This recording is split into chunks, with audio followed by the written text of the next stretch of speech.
네, 지난 24일에 예고를 드렸습니다. 오늘부터 다음 주 월요일 그리고 화요일까지 세 차례에 걸쳐서 2015년 글로벌 마켓과 한국 증시를 전망해보는 특별 코너를 마련했습니다. 오늘 첫 시간으로 증시의 세 가지 위험과 기회라는 주제로 말씀을 나눠볼까 합니다. KTB 투자증권 김한진 수석연구위원 모셨습니다. 위원님 어서 오세요. 네, 안녕하십니까.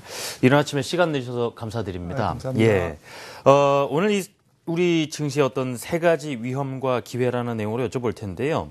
먼저 우리 2014년이 시작되면서 나왔던 전망들을 되짚어 보면요. 일단은 안전자산에서 위험자산으로, 즉 채권보다는 주식이 더 부각을 받을 것이다라는 얘기도 있었고, 선진국보다는 아무래도 신흥국에 대한 기대감이 상당히 컸었는데 지금 돌이켜놓고 보면은 일단은 예측이 많이 빗나간 부분도 물론 맞습니다. 있었습니다. 예. 한국 증시가 대외 변수로 올해도 참 무척이나 많은 일들이 있었고 혼란을 겪었는데요.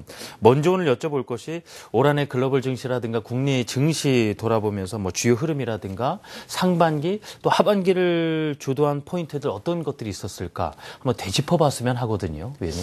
예, 말씀하셨듯이 네. 참 뭐 다사다난했는데 네. 한마디로 말씀드리면 안전자산 선호가 연초부터 연말까지 지속된 한마디로 위험자산은 완패를 당했고 네. 안전자산은 완승한 전혀 연초의 예측과는 정반대의 현상이 발생했습니다. 결국 달리는 말에 올라탄 사람들이 네. 수익이 났고요. 미국 증시죠. 그다음에 신흥국 자산 쪽은 어떻게 보면 큰 재미가 없었는데 네. 물론 막판에 이제 중국 증시가 막판 뒤집기를 하면서 가파르게 올라갔습니다. 대역전을 했기 때문에 한국 증시도 뭐 언젠가는 저렇게 역전승에 한번 그 모습이 있을 수 있다. 역전의 용사가 좀 됐으면. 그런 희망도 주긴 했습니다만 아직까지는 뭐 한국 증시는 소외당하고 있고 연초부터 주식 시장을 약간 얼어붙게 한 거는 이제 중국 그 이슈였습니다. 네. WMP 신탁 자산의 부실화, 그림자 금융. 네. 뭐 이런 이슈들이 중국 증시를 굉장히 어둡게 몰고 갔고 중국의 경착륙 우려가 석학들의 입에서 뭐 그냥 막 나왔죠. 네. 네, 그래서 6%대 성장률로 곤두박질 칠 거다. 뭐 이런 예측이 있었는데 사실은 이제 중국이 그 정도로 이제 경착륙이 일어난 건 아니었고 지나친 기후였습니다. 이후에 이제 테이퍼링 이슈가 불거졌습니다. 네. 그래서 계속 통화가 긴축을 하면 신흥국이 위협을 당하지 않겠느냐. 하지만 사실은 테이퍼링 때문에 QE를 축소하는 것 때문에 전 세계 유동성이 위축되거나 이런 현상은 나타나지 않았습니다. 네. 오히려 그것보다는 이제 다른 요인 때문에 시장이 좀 약했고요. 후반기로 갈수록 경기에 대한 이제 우려가 조금 완화되면서 미국 GDP가 1분기 마이너스 2.1%에서 이제 계속 올라갔지 않습니까? 네. 최근 3분기 5%까지. 네. 이러면서 미국 경제가 계속 끌고는 갔지만 미국 경제가 다른 나라의 경제를 끌고 갈 정도로 어떤 힘을 발휘한 것은 아니었다. 미국은 미국이었고 나머지 나라는 나머지 나라였다. 이런 관점에서 철저하게 미국과 그 나머지 국가 간의 차별화가 너무나 심하게 일어난 그런 한 해였다고 볼 수가 있겠네요. 좀 미국의 어떤 독주 뭐 이런 얘기도 나오고 있는데요. 잠시 후에 또 말씀을 들어보도록 하고요. 이렇게 이 예측에 대해서 좀 많이 상당 부분 좀 어긋난 부분이 있는가 돌이켜 봤을 때 너무 참 지나치게 낙관한 나머지 경기 판단하는데 오류가 있었다 뭐 이런 얘기도 나오고 있더군요. 그래서 말씀 나온 김에 예상 밖의 움직임을 보였던 변수들에 대해서도 말씀을 나눠봤으면 좋겠는데요. 그로 인해서 또 올 한해 시장이 또 많은 교훈을 얻지 않았을까 싶기도 하고요. 위원님 어떻게 보셨습니까? 어쨌든 좀 혼란스러웠던 거는 미국 경제가 전 세계 경제 중에 가장 좋았는데 미국 경제 방향성에 대한 예측이 잘못된 것은 아니었다. 다만 그림에서 잠깐 보시면은 이게 전 세계 경제 성장률인데 전 세계 경제 성장률이 좋다고 세계 교역 무역량이 이제 증가하느냐라는 부분에서 이 연결고리가 끊어졌다라고 이제 보는 사람들이 올해 이제 지배적이었습니다. 실제로 그랬고요. 아마 2014년도 추정컨대 뭐 세계 경제 성장률도 뭐 미미하게 증가했지만 교육 증가율도 그다지 높게 올라가진 않았을 겁니다. 이게 상당히 우상향 쪽으로 이제 가줘야 사실은 이제 성장률도 올라가고 교육도 증가해야 수출로 이제 먹고 사는 우리나라 같은 경우에는 기업들의 펀더멘탈이 이제 좋아지면서 주가가 올라갈 수가 있는데 네. 어떻게 보면 이제 성장률도 그 정도로 좋진 않았고 그 다음에 성장률과 교육 간의 관계도 뭔가가 그 연결이 매끄럽지 않았다. 그러니까 사실은 이번 미국 3분기 GDP도 뜯어보니까 성장률의 상당 부분이 헬스케어라든지 이런 서비스 쪽에 대한 소비가 늘었는데 비교육재라는 거였죠. 네. 그 다음에 투자도 소프트웨어라든지 그런 IT 쪽에 어떤 그 내국 국내 투자에 가까워서 예전처럼 자동차라든지 이런 그 제조업에 대한 투자가 활발하게 일어나야 우리나라가 중간재도 수출하고 네. 또 중국이 중간재 수출하면 우리나라가 또 중국에도 수출하면서 이렇게 전 세계적으로 돌아가는 교육의 증가가 일어나는데 이런 것이 이제 미국의 최근의 성장의 어떤 그 내용이 비교육재, 비교육 투자재 중심으로 일어나면서 이 연결고리가 좀 약해졌다. 그러니까 결론적으로 내년에 교육도 증가하고 우리나라 수출이 늘려면 미국이 조금 더 노력을 해줘야 되고 더 뜨거워져야 되고 경기가 그리고 그 힘으로 이제 좋아진다고 하더라도 옛날만큼의 그러한 상관관계 그런 그 밀접한 어떤 우리나라의 대미 수출은 늘어나지 않을 것이다. 하지만 그래도 올해보다는 조금 그 상관관계가 이어질 것이다라고 보는 것이 올바른 해석이 아닌가 이렇게 생각을 합니다. 미국 증시가 잘 가고는 있지만 아직까지는 내부적으로 어떤 경기 부양을 하기 위해서 좀 내수 쪽에 집중을 하다 보니까 밖으로 그 힘이 흘러넘치기에는 여전히 부족한 상황이다라는 것인데 결국 그렇습니다. 오늘 주제가 증시의 어떤 세 가지 위험과 기회인데 이 세 가지 이슈가 때에 따라서는 위험이 될 수도 있고 어떻게 되냐에 따라서 오히려 기회가 될 수 있는 이 그렇습니다. 말씀으로 받아들여지거든요. 네네. 자, 그러면 오늘의 이 세 가지 키워드 어떤 것들 꼽아주셨습니까? 세 키워드는 첫 번째는 유가인 것 같고요. 유가가 이제 어떻게 이제 지금 현재의 부담 요인에서 시장을 끌고 가는 요인으로 바뀔 것이냐. 그다음에 엔화가 아무래도 연초부터 뭔가 그 심상치 않을 것 같습니다. 내년 상반기에 특히 엔화가 이제 약세로 한 번 더 치닫으면서 악재가 될 텐데 이게 이제 어떤 시점에 어떤 모양으로 우리나라 시장의 부담 요인에서 기회 요인으로 바뀔 거냐. 또 한 가지는 이제 미국 시장만 그동안 독재해 왔는데 미국 시장이 이제 한국 시장에 어떤 손을 언제 이제 좀 끌고 같이 가줄 거냐. 조금 이제 안타까운 표현입니다만은 미국 증시야 우리도 좀 돌이켜 좀 봐달라. 미국 증시가 이제 언제 우리나라 증시를 끌고 올라가 줄 거냐. 그 부분이 세 가지가 좀 중요한 그렇군요. 올해 지나시면서도요, 유가 폭락으로 인해서 물론 반사이익을 얻은 업종들도 있었습니다만 전반적으로 증시에 힘을 빼는 어떤 요소로 작용을 했었고요. 맞습니다. 엔저도 상당히 우리 기업들을 힘들게 했었던 올 한해 키워드였고 또 미국 증시 같은 경우도 글쎄요, 이렇게 그 커플링이 돼서 같이 움직이는 모습을 거의 보지를 못했기 때문에 이 부분도 아쉬웠는데 그런데 지금 이 세 가지 키워드가 내년 2015년에도 상당히 중요할 것이다라는 말씀 아니겠습니까? 그렇다면 상황에 따라 상당히 지금까지는 우리 증시를 좀 무겁게 하는 요소였지만은 상황에 따라서 기회로 얼마든지 소화가 가능하다 말씀이신데 이게 좀 호재로 바뀔 가능성에 대해서 어느 정도로 봐야 될지 어디에 주목을 해야 될까요, 위원님? 먼저 유가 같은 경우에는 지금 뭐 상당히 55불대 배럴당 거기서 좀 혼조를 보이고 있는데 거칠게 움직이고 있죠. 아직 안정 가격이 아니다, 균형 가격이 아니다라는 것을 시사하고 있는데 아마 이제 러시아 이슈가 조금 더 불거지면 이제 전 세계 금융시장이 좀 경색될 거고요. 그러다 보면 이제 달러가 좀 강세로 가겠죠. 안전자산 선호로. 그러다 보면 그 위험자산의 대표적인 신흥국 주가나 이런 자산 가격이 떨어질 거고 달러 강세로 인해서 뭐 그냥 뭐 반등을 시도하려고 하는 유가를 다시 또 짓누를 수도 있습니다. 그러니까 달러 강세, 위험자산 가격 하락, 또 거기에 따른 유가 하락, 거기에 따른 또 달러 강세, 뭐 이런 식으로 이제 악재가 순환하다 보면 연초에 의외로 유가가 한 번 더 떨어질 수가 있습니다. 한 4자가 한 번 나올 수가 있다든지. 근데 가격이 이제 그렇게 떨어지면 내년도에 전 세계 석유 수요라든지 이런 것과 매칭해서 봤을 때는 상당히 이제 과매도 국면, 지금도 과매도 국면인데 저희들이 이제 균형 가격을 한 65불에서 70불로 보는데 마지막 막바지 이제 셀링 클라이맥스라고 그럴까요? 이제 그 과매도의 절정 국면이 한 번 이제 나오면 이제 그게 이제 악재의 끝자락이고 거기서 이제 급반등할 때 네. 달러는 이제 좀 강세가 멈출 거고요. 그러다 보면 신흥국 그 자산 중에서 신흥국 주가 중에서 지나치게 좀 얼어붙어 있는 네.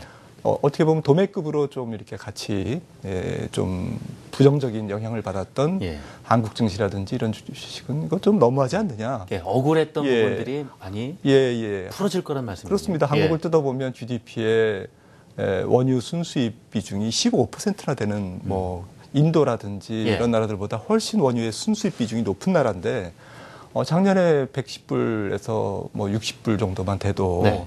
원유가 반토막 난 가격인데 부담은 얼마나 더 되십니까? 경상수지도 뭐 그렇게 되면 내년에 한 1,300억 불 정도로 굉장히 크게 늘어날 거고 물가도 굉장히 낮아지기 때문에 한국은행의 통화정책 여유도 굉장히 커질 거고 그런 상태에서 대표적인 유가 저유가 수혜국인데 이게 이제 지금 벌써 약간은 그런 기운이 있습니다만은 그 마지막 이제 그 국면 이 국면을 통과를 이제 언제 할 거냐, 이 부분이 중요할 것 같습니다. 그 부분의 키를 러시아가 쥐고 있다, 이렇게 볼 수가 있겠죠. 키를 러시아가 쥐고 있다. 러시아에 대한 말씀도 좀 여쭤봐야 되겠는데요. 지금 WTI 기준으로 적정 유가는 한 65불에서 70불 정도가 적당하다 말씀도 주셨는데 지금 국제 유가를 두고 딱 궁금한 점이 그래 투자자 입장에서 한 3가지 정도가 되지 않을까 싶습니다. 과연 내년에는 반등할 수 있을까? 그렇다면 적정 유가 수준 어느 정도에서 이게 이 접점을 찾을 것인가 이 부분도 그렇고요. 또 지금의 상황에서 세계 경제에 어느 정도 여파를 미칠 것인가 이 꼬리를 물고 사실 궁금해지는데 그렇습니다. 위원님께서 그 발표하신 최근의 리포트도 보니까 유가 하락에 대해서 지나친 공포심 경계하자 이런 맞습니다. 말씀을 주셨거든요. 이 말뜻도 듣고 싶습니다. 그 이제 저유가가 계속되긴 어렵다라는 거고요. 사실 저유가가 계속되면 결국에는 수요가 늘기 때문에 저유가에 의해서 소비가 늘고 그렇기 때문에 저유가 자체가 경기 부양 효과가 있기 때문에 그렇다라는 측면이 있고 또 한 가지는 저유가가 되면 공급이 줍니다. 그림에서 보시는 것처럼 지금 55불 정도가 이제 지금 현재 유가라고 본다면 이게 이제 국가별 유종별 원유 생산 비용인데요. 이쪽 애들이 이제 생산을 하면 할수록 손해가 나기 때문에 이제 줄이게 되죠. 그러다 보면 예를 들어서 유가가 한 47불 갔다. 여기서 뭐 7, 8불이 더 떨어졌다. 이러면 얘네들이 생산을 도저히 못합니다. 버티질 못하고 가장 큰 피해국이 미국 셰일가스입니다. 그렇군요. 그렇기 때문에 이쪽은 또 유연하거든요. 채굴했던 그 구멍을 금방 또 메우고 또 유가가 올라가면 다시 또 재생산을 하고 이렇게 유연한 애들이기 때문에 일단 문을 닫게 됩니다. 그래서 이쪽이 공급이 줄기 때문에 영원히 40불대에 머물 가능성은 적다. 일시적으로 가는 것이고 괌에도 투기에 의해서 잠깐 떨어질 수는 있는데 그 다음에는 숏 커버링, 원유 선물 시장에서의 급격한 숏 커버링으로 수직 급반등을 할 가능성이 대단히 높습니다. 그래서 실질 수요를 기준으로 했을 때 지금 현재 한 50불대 중반은 이미 저평가 상태다라는 측면에서 저유가 가능성은 적고요. 러시아도 마찬가지입니다. 러시아도 지금 내년에 지금 뭐 경제 운영 계획이 6월까지 미국 경제 제재를 좀 받을 가능성이 높은데 이 상태로 갈 경우에 러시아도 결국에는 화해 제스처를 서방에 쓸 수밖에 없다. 지금은 좀 기싸움이라고 봐야 되고요. 그렇습니다. 그렇군요. 그렇다면은 이 저유가가 세계 경제에 미칠 어떤 여파에 대해서는 어느 정도로 제가 받아들이면 좋을까요? 그래서 전 세계적으로 보면 결국에는 지금 세계 경기를 이끌고 있는 축이 미국의 실물 경기와 나머지 나라들의 그 통화 완화 정책, 저금리 정책인데 이 저유가가 물가를 안정시키기 때문에 이 저물가 또 풍부한 유동성 공급이라는 금융 완화 정책을 지원하게 된다라는 측면에서 세계 경제에 상당히 우호적인 플러스 영향을 줄 것이다. 알겠습니다. 그런 영향이라든가 지금 유가가 어느 정도나 좀 지속이 될 것인가라는 부분 말씀 들어봤는데요. 바로 러시아 이야기가 따라 나올 수밖에 없죠. 루블화가 좀 폭락을 했다가 그나마 요 며칠 사이 좀 안정을 찾아가는 모습이긴 한데요. 내년에 러시아 경제가 과연 어떻게 전개될까? 아직까지 불안감을 많이 품고 있고 뭐 신용등급 강등된다는 얘기도 나오고 그러다 보니까 경제 전반이 흔들리면서 뭐 디폴트 뭐 우려까지 막 그런 상황이거든요. 러시아 경제는 어떻게 보고 계십니까? 예, 네. 극단적으로 러시아가 선택적 디폴트를 할 가능성은 있습니다. 왜냐하면은 오히려 선택적 디폴트를 했을 때 당황할 쪽은 서방 쪽입니다. 네. 왜냐하면은 유로화나 달러화로 결제되는 거에 대해서는 우리가 돈을 못 주겠다. 이렇게 되면서 상당히 이제 배짜라 작전으로 나갈 수가 있고요. 네. 그럴 경우에 유가가 폭락하고 전 세계 금융시장이 얼어붙겠죠. 하지만 러시아는 충분히 그럴 수도 있다. 막판에. 하지만 그것이 러시아의 궁극적인 전략은 아니고요. 네. 결국에는 위기를 탈출하는 하나의 전략에 불과하다. 이렇게 이해를 하는 것이 옳을 것 같고요. 마쿠에서 협상을 하겠죠. 미국과. 네. 결국에는 적절한 합일점을 찾아 나갈 거고요. 러시아는 현재 외환보유고가 98년 외환위기 때하고는 상당히 다릅니다. 그때는 100억 불이었습니다. 고작. 네. 지금 한 4천억 불 깨졌다고 하지만 어마어마한 수치죠. 예, 그림에서 보시는 것처럼 네. 조금 지금 내려온 상태고요. 물가 많이 오르긴 했어도 과거에 아주 그 하이퍼 인플레이션보다는 아직은 좀 버틸만 합니다. 그러니까 지금 뭐 속보에서 저희가 4천억 불 밑으로 떨어졌다는 얘기가 나오겠지만은 아직은 그 정도도 여유는 좀 있는 상황이라 볼 수 있다. 그렇습니다. 또 유가가 떨어진 만큼 루블화가 같이 떨어져가지고요. 네.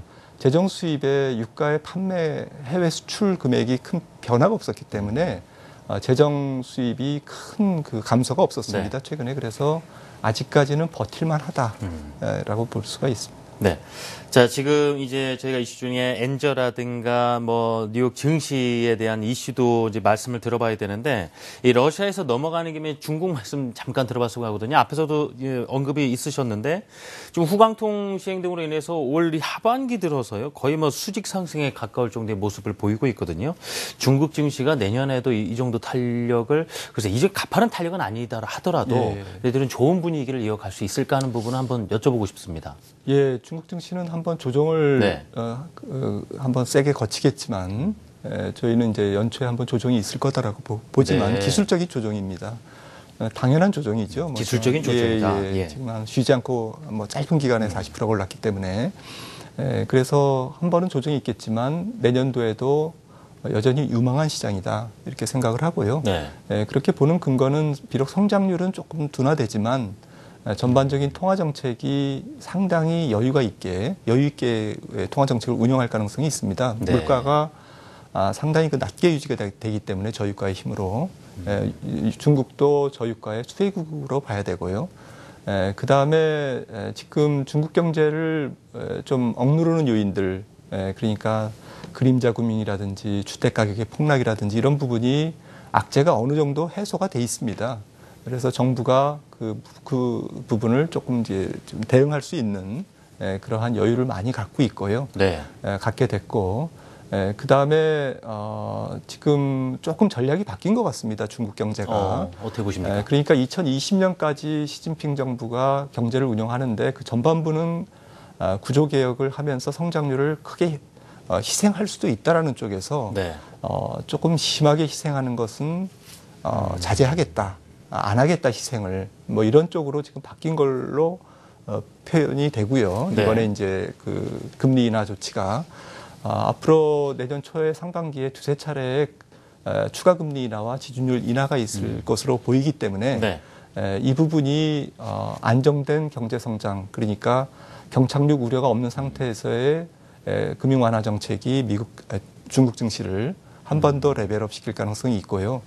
사실 최근에 움직인 것은 후광통 효과 때문에 움직인 게 아니라 금리 인하 때문에 올라간 거라서 실질적인 후광통 효과는 내년에 그러니까 해외 자본이 중국의 우량 기업을 사는 그런 자본의 이동은 내년에 일어날 가능성이 높다라는 측면에서 한 번 더 레벨업 가능성이 있다. 이렇게 지금 내년 초에 기술적인 어떤 조정을 거치리라 예상은 되지만 바로 어떤 상승 분위기는 이어가실 것이다. 또 레벨업 어떤 말씀도 해주셨고요.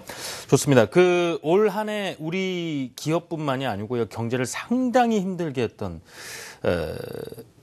엔화에 대한 이야기를 여쭤봐야 되겠습니다. 워낙 일본이 저돌적으로 엔저를 밀고 나왔었고요. 이런 상황에서 달러마저 강세를 보이다 보니까 맞습니다. 지금 현재 한 120엔대에 올라와 있고 뭐 140엔대까지 가지 않겠냐 이런 얘기도 나오고 있는 상황이거든요. 좀 위원님 어떻게 보십니까? 이런 달러 강세가 되면서 엔화 환율이 이 정도 될 것이다. 이것도 역시 일본의 어떤 그 계산 속에 들어 있는 것인지 그 향후 이 엔화 가치가 추가적으로 더 하락할 가능성에 대해서도 어떻게 보시는지 여쭤보고 싶거든요. 예. 추가 하락 가능성을 열어놔야 될 것 같고요. 그렇군요. 예, 내년 상반기에 130엔대에 접근할 가능성이 확률적으로 높다. 저희들은 그렇게 보고 있고요. 그렇게 보는 이유가 이미 지금 일본은 숨만 쉬고 있어도 이자 지급 비용이 올라가게 돼 있고 네. 그러면서 보시는 것처럼 정부의 어떤 부채 비율이라든지 또 중앙은행의 순자산 자산 규모가 이게 QE를 하면서 이제 자산을 계속 매입하기 때문에 다른 나라에 비해서 지금 오히려 유럽 같은 경우는 내려왔죠. 네. 그다음에 이제 페드는 지금 뭐 올라가긴 했어도 완만한데 거의 일본은 지금 수직 상승하고 있습니다. 이게 중앙은행의 자산이 올라가고 있다라는 얘기는 그만큼 이제 부담이 커져서 추가로 이제 중앙은행이 QE를 해서 자산을 매입할 수 있는 힘이 딸린다는 얘기인데 네. 지금 어떻게 보면은 뭐 상당히 좀 이제 어떻게 설명이 안 되는 자리까지 이제 지금 와 있는 거죠. 네. 위험한 게임을 하고 있습니다. 그런 상태에서 만약에 세계 경기가 돌고 또 이자 지급 비용이 올라가고 이러면은 뭐 사실 가만히만 있어도 일본의 부실화는 상당히 진행된다. 역으로 아이러니하게 말씀드리면은 아베노믹스가 성공하면 할수록 일본 경제는 부실화된다라고 볼 수가 있습니다. 그런 게임을 하고 있는 거기 때문에. 네. 국제 신평사들이 일본 국가 신용 등급을 하락할 가능성이 여전히 존재하고요. 실질적으로 신용 등급을 하강하지 않다 하더라도 강등시키지 않는다 하더라도 글로벌 자금들이 엔화의 매도 포지션을 조금 더 가져갈 가능성이 있고 그것이 엔화 약세를 유발할 가능성이 대단히 높다. 이렇게 네. 보면 최소 130엔 정도는 터치할 것 같고요.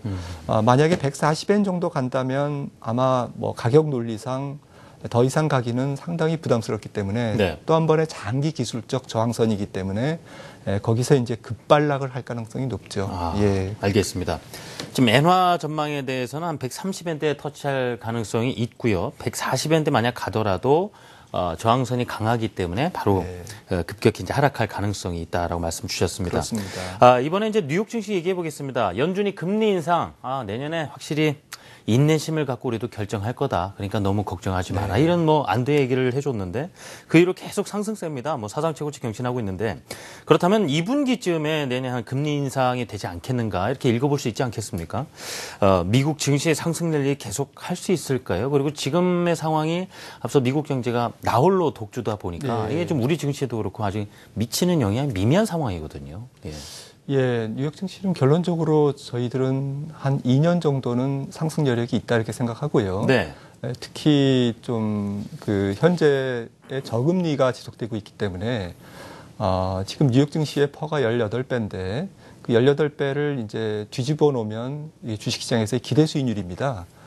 그 기대 수익률과 그 다음에 이제 현재 미국 10년물 국채 네. 2.2%를 빼면 이게 한 3.78% 나옵니다. 그러니까 안전자산에 비해서 위험자산, 그 주식시장에서의 기대 수익률이 거의 4%포인트 정도가 벌어져 있는 상태인데 이게 굉장히, 역사적으로 높은 수치입니다. 가령 2000년 닷컴 버블 때는 이게 마이너스였거든요.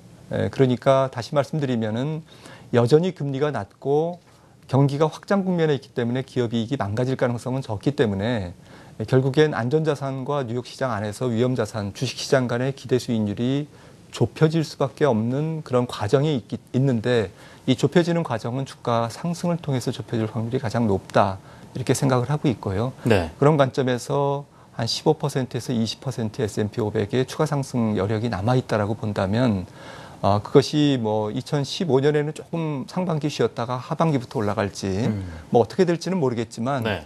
통틀어서 볼 때는 이번 경기 확장 기간 2015년, 16년 적어도 상반기까지는 뉴욕 증시는 추가 상승 여력이 있다라고 보고요. 네. 이제까지는 한국 시장이 뉴욕 증시에 조금 전혀 반응이 없었는데요. 내년에는 조금은 반응할 수 있다라고 보는 이유가 이 그래프입니다. 그 이유가 이게 이제 미국의 소매 매출 증가율인데 일종의 모멘텀으로 보시면 되겠죠. 전년 동월 대비 증가율이니까. 일단 뭐 98년 같은 경우라든지 또 경기가 좋았던 2004, 5년 같은 경우 최근에 이제 위기를 극복하는 과정 이게 전부 다 이제 미국의 소매 매출 증가율이 이제 올라갈 때죠. 대체로 이제 코스피가 강하게 반등했을 때입니다. 지금 주가가 못 올라가고 있는 것은 이 모멘텀이 약하기 때문에 그런 건데요. 미국 경제가 좋지만 사실은 미국의 전체적인 소비 경기의 전반과 연결이 안 되고 있다라는 측면에서 한국 증시 이 빨간색 가운데선의 빨간색 선이 지금 횡보를 계속 보이고 있는데요. 이게 약간 고개를 들면 이제 한국 증시도 반응을 보일 때가 됐다. 근데 지금은 미국의 소비 경기가 이제 대출도 좀 일어나고 있고 고용 시장도 올해 연초보다는 연말로 오면서 굉장히 높아져 있고 그런 상태에서 소비 시장의 어떤 압력이 굉장히 높아져 있는 상태이기 때문에 한국 시장이 반응할 가능성은 높다. 자, 이렇게 해서 좀 뭐 국내 증시 3대 키워드, 이 국내 제 위험과 또 내년에 또 기회가 될 수 있는 요소로 유가라든가 엔화, 미국 증시에 대해서 살펴봤는데요. 오늘 마무리해야 하는 차원에서요. 좀 이렇게 가깝게 바로 연초에 집중해서 좀 보면은 좋을 증시 환경이라든가 투자 전략에 관련해서 좀 정리를 해주시면 어떨까 싶습니다, 위원님. 뭐 이렇게 그림을 보시면서 한번 같이 보시면 좋을 것 같은데, 올해 4분기가 어떻게 보면 이제 악재만 부각된 기간이었고, 이게 연초에 조금 더 부각될 수 있다.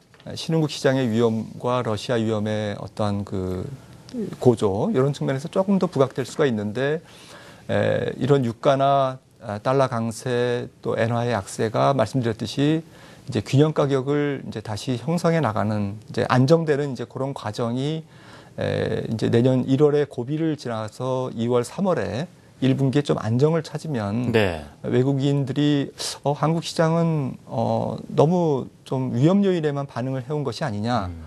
유가 하락도 상당히 그 호재고 특히 엔화 가치가 떨어지면서 사실은 원화도 많이 그 가치가 떨어져 있기 때문에 달러 표시 코스피도 좀 싼 거 아니냐. 그래서 외국인들은 사실은 달러가 약세일 때 원화가 약세일 때 사서 강세일 때 파는 것이 일반적인 패턴이었기 때문에 원화가 가령 엔화가 한 130엔 가 있으면 원화도 한 1,150원 정도 가 있다면 1,150원에 사서 한 1,000원에 팔면 거기서만 10% 이상의 수익이 나오기 때문에 발빠른 친구들은 들어온다라는 거죠. 그런 상태에서 러시아 위기라든지 이머징 시장의 전체 위험도 사그러들어 있다면 대략 약간 날씨가 따뜻해지는 봄이 외국인들이 한국 주식을 순매수 전환하는 그런 타이밍이 아닐까 이렇게 생각이 됐어요. 러시아 사태가 만약에 이 기간을 좀 단축시킨다면 저희가 러시아 상황을 보면서 조금 기민하게 좀 앞당겨 반응하는 게 좋다고 생각합니다. 지금 러시아 리스크가 좀 최고조일 것으로 좀 내년 이제 1분기 예상해 주셨는데 지금 상황에서 지금부터 시작해서 어떤 연결고리를 가지고 시나리오를 가지고 갈 것인가라는 부분에 대해서 큰 틀에서 설명을 들어봤습니다. 지금까지 KTB 투자증권 김한진 수석연구위원과 말씀 나눴습니다. 위원님 잘 들었습니다. 고맙습니다.